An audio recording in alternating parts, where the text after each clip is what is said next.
স্বামী মারা যাওয়ার ১ মাসের মাথায় উপায় না পেয়ে ৪ বছরের ছোট মেয়েটাকে নিয়ে যেদিন ছোট বোনের বাসায় উঠেছিলাম, সেদিন না বুঝতে পারলেও আন্দাজ করতে পেরেছিলাম আমার এই আগমনে আমার ছোট বোন বা তার স্বামী দুজনের কেউই খুশি হয়নি। কিন্তু আমি যে নিরুপায় ছিলাম। না ছিল বাবা মা, না ছিল ভাই। দুকুলে থাকার জন্য শুধু ছোট বোনটাই ছিল। তাই বাধ্য হয়ে তার বাড়িতেই এসে ঠাঁই নিতে হলো। বোনের বাড়িতে উঠেছি প্রায় সপ্তাহখানেক হবে। খেয়াল করে দেখলাম বোনটা আমাকে আর আগের মতো আপু আপু বলে ডাকে না। আমার সাথে আগের মতো নরম স্বরে কথা বলে না। বাড়ির কাজগুলো থেকে কেমন যেন নিজেকে সরিয়ে নিয়েছে সে। বুঝতে পারলাম সে আমার আপন বোন হলেও আমার সাথে এমন আচরণ আগে তো কখনো করেনি। কিন্তু সব বুঝতে পারলেও কিছু বললাম না। চুপচাপ ঘরের কাজ করে মেয়েটাকে নিয়ে বাড়ির এক কোণে পড়ে থাকতাম। কারণ আমার যে যাওয়ার আর কোনো জায়গা নেই। এই ছোট বাচ্চা মেয়েটাকে নিয়ে কোথায় যাব আমি?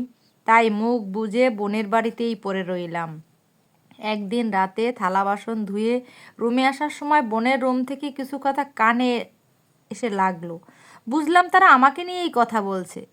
শোনাটা ঠিক হবে না, তাও অবাধ্য মন মানে না, তাই দরকার কানটা দরজায় লাগালাম। শুনতে পেলাম আমাকে নিয়েই কথা বলছে। নীলা, তোমার বোন এই বাড়ি থেকে কবে যাবে বলো তো? কতদিন হয়ে গেল এখনো এখানেই পড়ে আছে। তোমার বোনের জন্য এখন বাড়িতে থাকতেও অস্বস্তি হয়। আর তোমার বোন আমার বাড়িতে আছে যার কারণে মিতু তার স্বামীকে নিয়ে আমাদের বাড়িতে আসতে পারছে না। মিতুর শ্বশুরবাড়ির লোকেরা যদি এই কথাটা জানে, তারা কি মনে করবে বুঝতে পারছো? মিতুল, আস্তে কথা বলো। আপু শুনতে পাবে। আর আমারও কি ভালো লাগছে বলো? কোথাও বের হলে কিছু করলে বারবার তাকে কৈফিয়ত দিতে হয়। তার উপর আমার সব জিনিসও তাকে ব্যবহার করতে দিতে হয়। যত সব উটকো ঝামেলা। স্বামী মরেছে তাই বলে কি বোনের বাড়িতে এসে উঠবে? শ্বশুরবাড়ির কারো গলায় গিয়ে ঝুলতে পারেনি? পাড়া প্রতিবেশীরা কি বলবে? তুমি তোমার বোনকে যত তাড়াতাড়ি সম্ভব নিজের ব্যবস্থা করতে বলে দাও। আরে এভাবে কি ধুম করে মুখের উপর চলে যেতে বলা যায় নাকি? কেউ জানলে তো আমাদেরই দোষ দেবে। না পারছি গিলতে আর না পারছি সইতে। দূর, যত সব ঝামেলা আমার ঘাড়েই এসে জোটে। এসব আর কিছু শুনলাম না। হয়তো তারা ঘুমিয়ে পড়েছে। খেয়াল করে দেখলাম চোখ থেকে পানি পড়ছে। চোখের পানিটা মুছে হাসি মুখে ঘরের ভিতর ঢুকলাম। দরজা ঠেলে ভিতরে এসে দেখি আমার ৪ বছরের পিউটা বিছানায় বসে খেলছে। আমাকে দেখে সে প্রশ্ন করলো, আম্মু, আমরা কখন আমাদের বাড়িতে যাব? আব্বু কখন আমাদের নিতে আসবে? খালামণির বাসায় আমার আর ভাল লাগছে না। মেয়ের কথা শুনে প্রাণপণ চেষ্টা করেছি নিজের চোখের জল আটকানোর। পিউর কাছে এসে তাকে নিজের সাথে জড়িয়ে কাঁপা কাঁপা গলায় তাকে মিথ্যা আশ্বাস দিতে লাগলাম।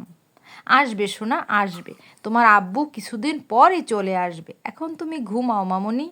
পিউ চুপচাপ শুয়ে পড়ল। আমি ওর মাথায় আলতো করে হাত বুলিয়ে দিতে থাকলাম। তবে আমার চোখ থেকে এখনও পানি পড়ছে। আমার স্বামী রাতুল ১ মাস আগে রোড অ্যাক্সিডেন্টে সে মারা যায়। রাতুলের আপন বলতে তার মা, বড় ভাই আর একটা ছোট বোন ছিল। আমার আর রাতুলের বিয়ের কয়েক মাস পর আমার শাশুড়ি মারা যান। রাতুল পিউকে নিয়ে আমরা বেশ ভালোই ছিলাম, সচ্ছল ছিল আমরা। রাতুল যখন বেঁচে ছিল আমার আত্মীয় স্বজনের অভাব ছিল না। কিন্তু রাতুলের মৃত্যুর পর আর কেউ আমার পাশে এসে দাঁড়ালো না, এমনকি তার ভাই আর বোনও না। বুঝলাম তারা শুধু নামেই আত্মীয় ছিল। রাতুল যখন বেঁচে ছিল তখন সপ্তাহে ২-৩ বার নীলা আমাকে ফোন করত। তাদের বাসায় বেড়াতে আসলে আমাদের আপ্যায়নের কমতি ছিল না। কিন্তু এখন গোসল করে বের হতেই শুনলাম নীলা কাউকে ধমকাচ্ছে। আমি তাড়াতাড়ি রুম থেকে বেরিয়ে দেখলাম নীলা আমার ছোট পিউকে ধমকাচ্ছে। এই, তুই ফ্রিজ থেকে কাকে জিজ্ঞেস করে কেক নিয়েছিস? এটা নিলয় এনেছে ওর বাবার জন্য, সেটা নিয়ে খাওয়া করা শুরু করে দিয়েছিস? আজ ছেড়ে দিলাম, কিন্তু আরেকদিন যদি না জিজ্ঞেস করে খাবার খেয়েছিস, তাহলে তোর পিঠের চামড়া তুলে ফেলবো আমি। যত সব ঝামেলা। নীলা পিউ হাত থেকে কেকটা নিয়ে ডাস্টবিনে ফেলে দিল।